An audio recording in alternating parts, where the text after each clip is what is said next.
Hello, आवाज़ आ रही है?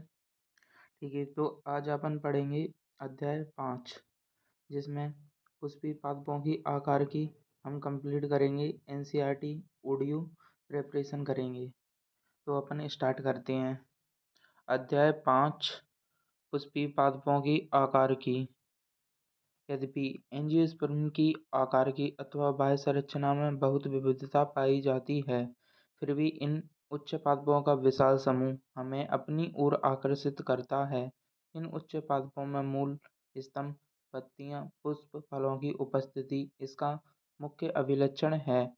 अध्याय 2 और 3 में हमने पौधों की वर्गीकरण के विषय में अध्ययन किया है, जो आकार की तथा अन्य अभिलक्षणों पर आधारित थे।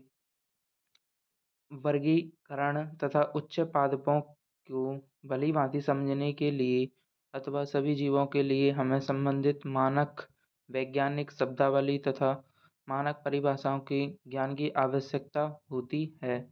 हमें विभिन्न पादपों की विविधता, जो पौधों में पर्यावरण के अनुकूलन का परिणाम है, जैसे विभिन्न आवासों के प्रति अनुकूलन, संरक्षण, चढ़ना तथा संचयन आदि के विषय में ज्ञान प्राप्त करने की आवश्यकता होती है। यदि किसी खरपतवार को उखाड़ें तो आप देखेंगे कि उन सभी में मूल, तना तथा पत्तियां होती हैं। उनमें फूल तथा फल भी लगे हो सकते हैं। पुष्पी पादपों का भूमिगत भाग मूल तंत्र, जबकि ऊपरी भाग पुरोतंत्र होता है। मूल 5.1 मूल। अधिकांश द्विबीजपत्री पादपों में मूलांकुर लंबे होने से प्राथमिक मूल बनती है, जो मिट्टी में उगते हैं। इसमें पार्श्व मूल होती हैं, जिन्हें द्वितीयक तथा तृतीयक मूल कहते हैं। प्राथमिक मूल तथा इसकी शाखाएं मिलकर मूसला मूल तंत्र बनाती हैं। इसका उदाहरण सरसों का पौधा है। चित्र 5.2 में देख सकते हैं। 1 का आ ये दिया है। एकबीजपत्री पौधों में प्राथमिक मूल अल्पायु होती है। इसके स्थान पर अनेक मूल निकल जाती हैं। ये मूल तने के आधार से निकलती है। इन्हें जकड़ा मूल तंत्र कहते हैं। इसका उदाहरण गेहूँ। चित्र 5.2 का बा ये वाला है, जो देख सकते हैं आप।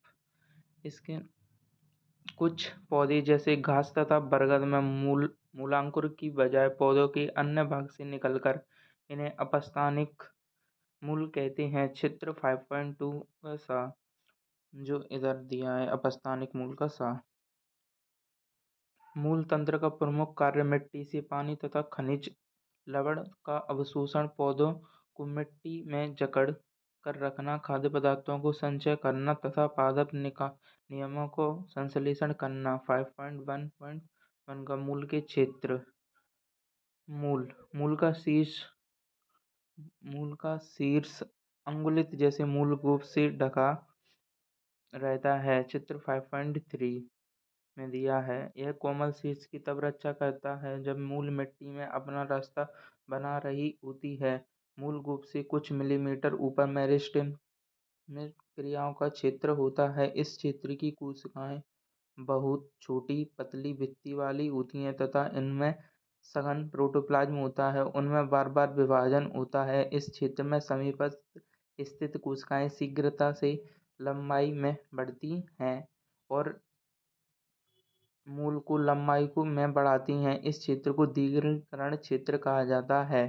दीर्घिकरण क्षेत्र की कोशिकाओं में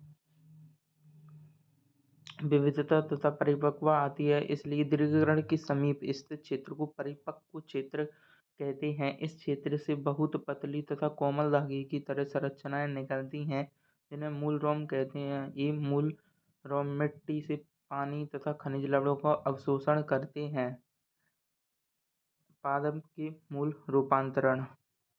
कुछ पादपों की मूल पानी तथा खनिज लवण के अवशोषण तथा संवाहन के अतिरिक्त भी अन्य कार्यों को करने के लिए अपने आकार तथा संरचना में रूपांतरित कर लेती हैं। वे भोजन संचय करने के लिए, सहारे के लिए, श्वसन के लिए अपने आप को रूपांतरित कर लेती हैं।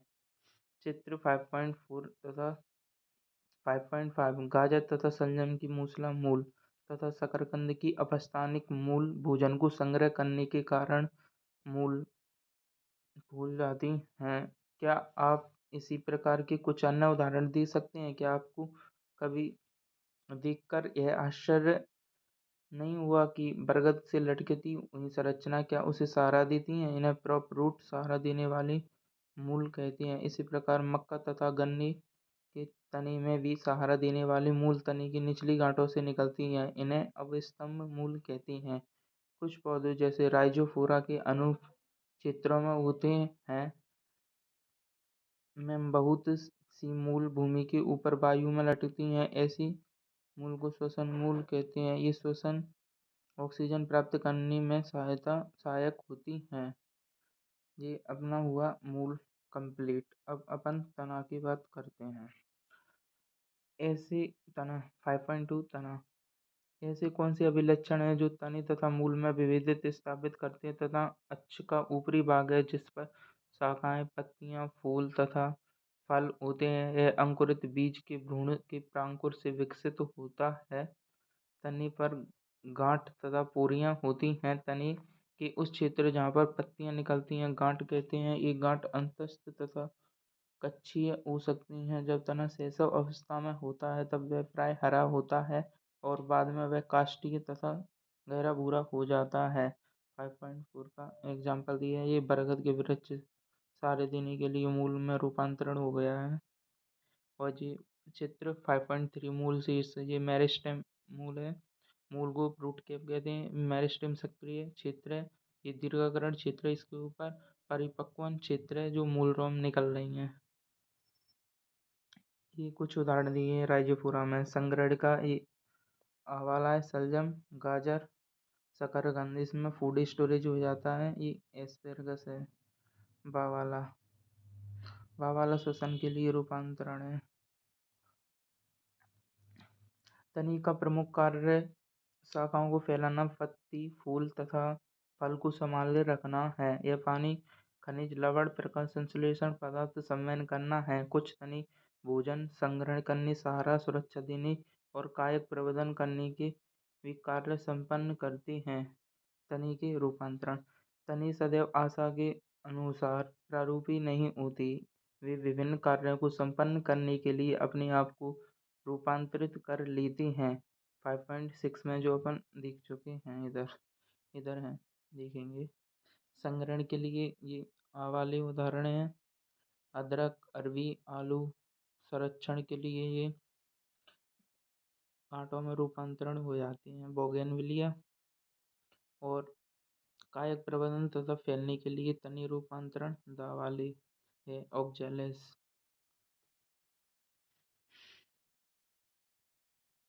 इसी प्रकार आलू, अदरक, हल्दी, जमीगंध, अरबी की भूमिगत तनी भोजन को समय संचय करने के लिए रूपांतरित हो जाती हैं। वृद्धि के लिए प्रतिकूल परिस्थितियों के समय चिरकालिक अंग की तरह कार्य करती हैं।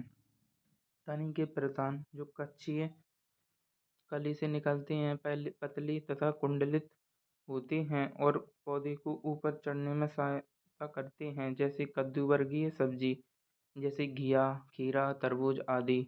तथा अंगूर लता वाइन तने की कच्ची कलियां काष्ठीय, सीधी तथा नुकीले कांटों में रूपांतरित हो जाते हैं। कांटे बहुत से पौधों में होते हैं जैसे सिस्टस, बोगेनविलिया। ये पशुओं को पौधों को बचाते हैं। शुष्क क्षेत्रों में चपटे तने ओपनसिया कैक्टस अथवा गूदेदार सिलेंडराकार होते हैं जो यूफोर्बिया होते हैं। रचनाओं में रूपांतरित हो जाते हैं। इनके तने में क्लोरोफिल होता है और प्रकाश संश्लेषण करते हैं।